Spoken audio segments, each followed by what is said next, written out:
je vais vous expliquer comment les banques commerciales peuvent créer de la monnaie à partir de rien. Cela s'effectue à partir de ce qu'on appelle le système de réserve fractionnaire. Mais avant cela, il faut bien comprendre comment ça fonctionnait traditionnellement une banque. En fait, la fonction principale de la banque, c'est d'être un intermédiaire financier entre les agents économiques. Vous avez la banque au milieu, et puis en économie, vous avez deux types d'agents économiques. Vous avez les agents économiques qui ont une capacité de financement, et donc ces agents économiques déposent leur argent, leur épargne à la banque. Et puis vous avez un deuxième type d'agents économiques. Ces agents économiques se caractérisent par leurs besoins en financement. Et donc la banque transforme ces dépôts en crédits accordés à ces agents économiques en besoin de financement. Et en contrepartie, ils payent à la banque un intérêt appelé intérêt débiteur. Et à l'inverse, la banque rémunère les agents économiques qui déposent leur argent par un intérêt appelé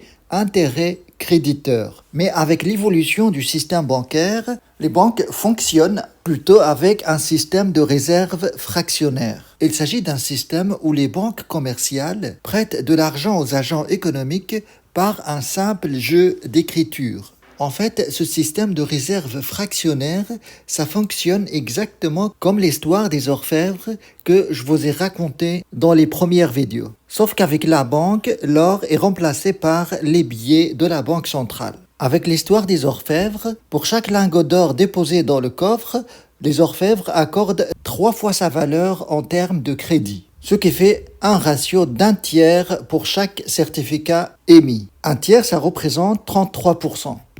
Or, les banques commerciales actuellement, elles ne doivent garder en réserve que 10%. Et cela signifie que pour chaque 10 euros déposés à la banque peut accorder 100 euros de crédit à quelqu'un d'autre. Et ce pourcentage de 10% peut descendre même jusqu'à 1%.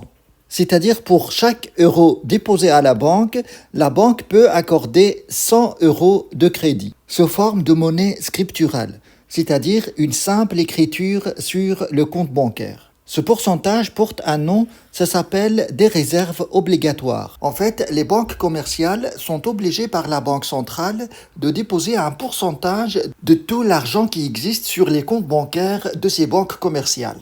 Pour bien saisir ces notions, je vais vous proposer un petit exercice. Imaginez par exemple que dans une économie, il n'y a qu'une seule banque commerciale qui commence son activité avec le dépôt de 1000 euros par un client X. Au passif du bilan de la banque, on a les dépôts. Et les dépôts, en fait, pour la banque, c'est des dettes que la banque doit rembourser au client. Un client dépose 1000 euros. Ce que fait la banque avec ces 1000 euros, eh bien, elle les dépose dans une caisse. On a ici la même chose, 1000 euros. On suppose par exemple que le taux de réserve obligatoire, c'est de 10%. Dans ce cas, la banque n'a pas besoin de garder ici 100% de ce qui est déposé. Donc, elle peut garder que 10% pour faire face à un éventuel retrait du client X. Donc, la banque va garder en caisse que 10% de 1000 euros, c'est-à-dire 100. Et le reste, c'est-à-dire 900 euros, va être accordé comme crédit. Vous avez ici débiteur. Un débiteur, c'est un titulaire d'une dette. C'est celui qui a une dette envers la banque. On suppose par exemple que ce débiteur, celui qui va prendre 900 euros de billets fiduciaires de la banque comme crédit, va finir par les déposer à la banque. Vous avez au passif les 1000 euros de départ déposés par le premier client et les 900 euros qui viennent d'être déposés par le débiteur qui a pris 900 euros comme crédit de la banque. Ce qui fait un total de dépôt à la banque de 1900 euros. Donc, ce qui va se passer au niveau actif, c'est que ces 900 euros vont s'ajouter à 100 euros qui étaient là dans la caisse. Donc, les 900 euros de billets fiduciaires vont s'ajouter à la caisse. Et donc, on va avoir 1000 euros à la caisse et 900 euros comme crédit toujours accordé par la banque à un client. On va poursuivre notre raisonnement. J'espère que vous êtes toujours là. Et puisque le taux de réserve est de 10%, la banque n'a pas besoin de garder en caisse 1000 euros. Elle doit garder que 10% en fait de 1900. On va calculer 10% de 1900. Ça fait 190 euros.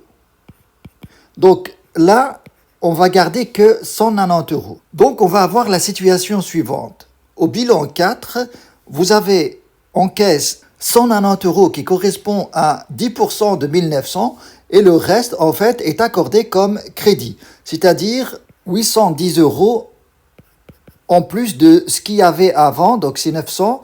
900 plus 810 euros, ça fait ce que vous voyez ici comme crédit accordé par la banque à des clients. Si vous êtes toujours là et que vous suivez avec moi, vous voyez que ça peut se continuer jusqu'à l'infini ce processus.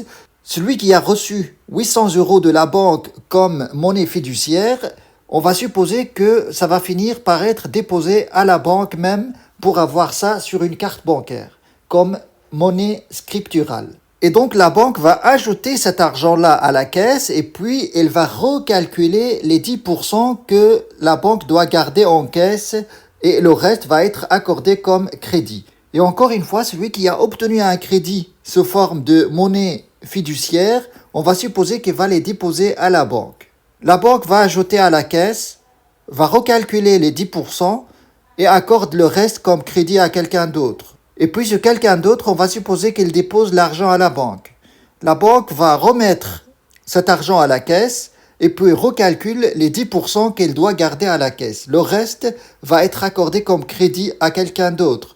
Ce quelqu'un d'autre va déposer encore cet argent à la banque et puis la banque va déposer cet argent à la caisse, recalcule les 10%, donne comme crédit le reste de l'argent. Ce client qui va prendre ce crédit va finir par déposer à la banque.